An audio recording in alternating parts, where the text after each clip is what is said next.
Terima kasih Anda masih bersama kami, Saudara. Minim personil dan peralatan menjadi dasar Balai Proteksi Tanaman Perkebunan atau BPTP untuk dimekarkan.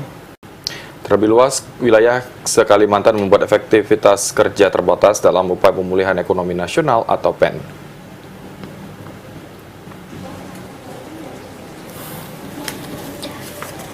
Sebagai upaya mengatasi krisis pangan di Indonesia, Balai Proteksi Tanaman Perkebunan atau BPTP sebagai perwakilan di daerah mesti menjadi tolak ukur dalam pemulihan ekonomi nasional atau PEN. Namun cakupannya terbatas baik dari sisi personil hingga wilayah kerja yang relatif luas sehingga terkendala dengan jangkauan yang sejauh ini menjadi persoalan. Termaksud di BPTP Pontianak mencakupi seluruh Kalimantan dengan jumlah personil hanya 60 orang.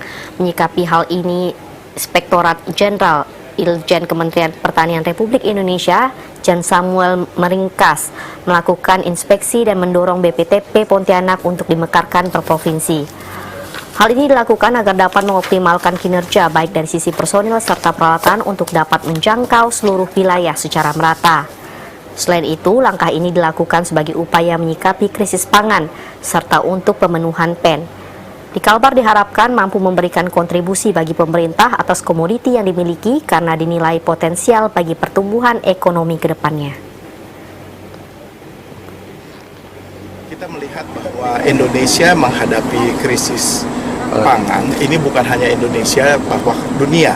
Tentunya kita tidak bisa berdiam diri, kita terus melakukan optimalisasi, sehingga persoalan-persoalan perkebunan kita melihat bahwa unggulan-unggulan Kalimantan Barat misalnya ada katakanlah kelapa sawit, kemudian karet, ini tentu perlu mendapatkan proteksi sehingga pertumbuhan ekonomi hasil dari perkebunan ini bisa mendukung pemulihan ekonomi nasional.